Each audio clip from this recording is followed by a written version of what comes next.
Hello guys, అందరికీ నమస్కారం. అస్సలాం అలైకుం. వెల్కమ్ టు ఉజ్మాస్ కేవల్. ఐఎమ్ ఉజ్మా షేక్. గైస్, ఈరోజు అయితే నేను బెండకాయతో ఎగ్ ఫ్రై అయితే చేశానండి.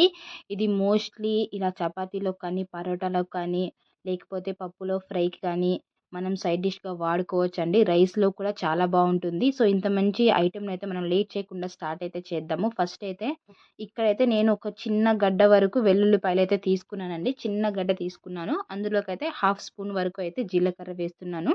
సో మీరు ఇక్కడ ఎంత స్పైస్ తింటారో ఆ స్పైస్కి తగ్గట్టుగా అయితే మీరైతే కారం అయితే తీసుకోండి. నేను ఇక్కడైతే 2 స్పూన్స్ వరకు అయితే కారం అయితే తీసుకున్నాను. సో దీని అంతటి మెత్తగా మనము పౌడర్ లాగా అయితే చేసుకోవాలండి. సో ఇది మిక్సీ అయితే పట్టుకొని పక్కన అయితే పెట్టుకుందాము. సో ఇప్పుడైతే స్టవ్ ఆన్ చేసి అందులో అయితే ఆయిల్ వేసుకొని, సో ఆయిల్ హీట్ అయిన తర్వాత ఇందులో అయితే మనము ముందుగా తాలింపు గింజలు వేసుకోవాలండి. శనగపప్పు, మినపప్పు, ఆవాలు, జీలకర్ర అయితే వేసుకోవాలి. సో ఇది లైట్‌గా అయితే ఫ్రై అవ్వాలండి. ఇది కొంచెం ఫ్రై అయిన తర్వాత ఇందులోకి మనము ఉల్లిపాయలనైతే తీసుకుందామండి. సో మీకు ఎంత కావాలో అంత ఉల్లిపాయలు తీసుకోవచ్చు. నేనైతే ఒక చిన్న గడ్డ అయితే తీసుకున్నాను. ఉల్లిపాయ గడ్డ తీసుకొని ఇలా ముక్కలుగా కోసుకొని అయితే అందులో వేసేసానండి. దీని తర్వాత అయితే ఇందులో కరివేపాకు రెబ్బలైతే వేసుకోవాలి అండి.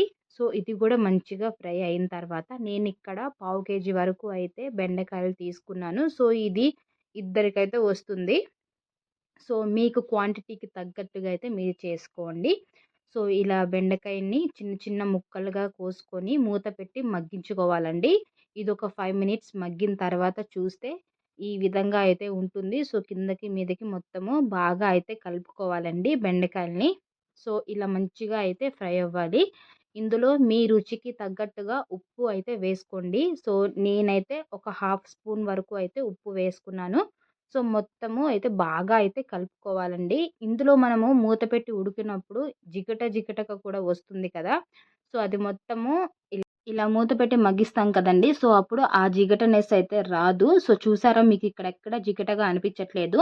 ఇందులోకైతే నేను ఒక 3 ఎగ్స్‌నైతే ఇలా పగలగొట్టి వేస్తున్నాను. మీకు కావాల్సినంత ఎగ్స్ అయితే మీరు వేసుకోవచ్చు. నేను పావు కేజీ బెండకాయలకి 3 ఎగ్స్ వేస్తున్నానండి. కరెక్ట్‌గా అయితే సరిపోతుంది. సో దీని మీద మూత పెట్టి ఒక 2 మినిట్స్ అలా అయితే వదిలేయాలండి. సో 2 మినిట్స్ వదిలేసిన తర్వాత ఒక్కసారి అయితే మూత అయితే తీద్దాము. సో తీసి చూస్తే ఈ విధంగా అయితే ఉంటుందండి. ఇప్పుడైతే ఒక సైడ్ నుంచి మనమైతే మొత్తము బాగా అయితే కలుపుకోవాలి. మీరిక్కడ గుర్తుపెట్టుకోవాల్సిన విషయం ఏమిటంటే స్టవ్ అయితే సిమ్‌లో అయితే ఉండాలండి. లేకపోతే మొత్తము మాడిపోతుంది. బాగుండదు కర్రీ. సో మొత్తం అయితే బాగా అయితే కలుపుకోవాలండి. ఇప్పుడైతే ఇది పొడి పొడిగా అయితే రావాలి. మూత పెడితే ఏంటంటే ఆవిరి కిందకి దిగుతుంది కాబట్టి సో బెండకాయల జిగుట అయితే ఉంటుందండి. సో అందుకే నేనేం చేస్తున్నానంటే మొత్తము మూత తీసే ఈ విధంగా అయితే ఫ్రై చేస్తున్నాను. మీకు ఇక్కడ ఆయిల్ తక్కువైతే మీరు యాడ్ అయితే చేసేసుకోవచ్చు. సో నాకైతే ఇక్కడ ఆయిల్ తక్కువైందండి. అందుకే నేను ఒక స్పూన్ అయితే వేసేసుకుంటున్నాను. ఏంటంటే ఎగ్స్ బాగా ఆయిల్ పీల్చేస్తాయి. సో అందుకే కొంచెం ఆయిల్ వేశాను. అదే విధంగా మీకు రుచికి తగ్గట్టుగా అయితే పసుపు వేసేసేయండి. సో ఇలా పసుపు వేసి మొత్తము బాగా అయితే కలుపుకోవాలి. మనకు ఎలా అంటే ఇది పొడి పొడిగా అయితే రావాలండి. ఇందులో అయితే హాఫ్ స్పూన్ వరకు అయితే ధనియాల పొడి కూడా నేను యాడ్ చేసేసాను. అలాగే హాఫ్ స్పూన్ వరకు అయితే గరం మసాలా కూడా యాడ్ చేసేసానండి. మొత్తం అయితే బాగా కలుపుకోవాలి. సో చూసారా, మీకు ఇక్కడ ఆల్రెడీ ఈ కర్రీ పొడి పొడిగా అనిపిస్తుంది. ఫ్రై లాగా అనిపిస్తుంది.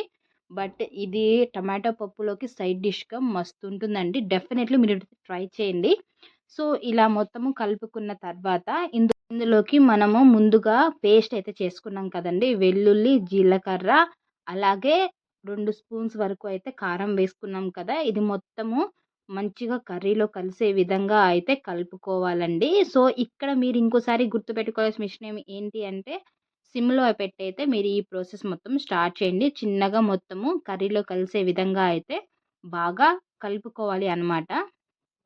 సో ఇలా ఒక 5 మినిట్స్ కంటిన్యూస్‌గా అయితే కలపాలండి. 5 మినిట్స్ తర్వాత చూస్తే ఈ విధంగా ఉంటుంది కర్రీ.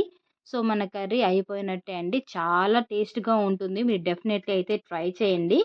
సో కర్రీ చూసారా ఎంత పొడి పొడిగా ఉందో! ఇది రైస్‌లోకైతే చాలా బాగుంటుంది.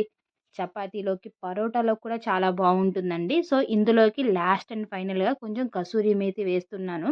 మీకు వద్దు అనుకుంటే మీరు స్కిప్ చేసేసేయొచ్చు. బట్ కస్తూరి మేతి చాలా బావుంటుంది. వేసి మొత్తం బాగా అయితే కలుపుకోవాలండి.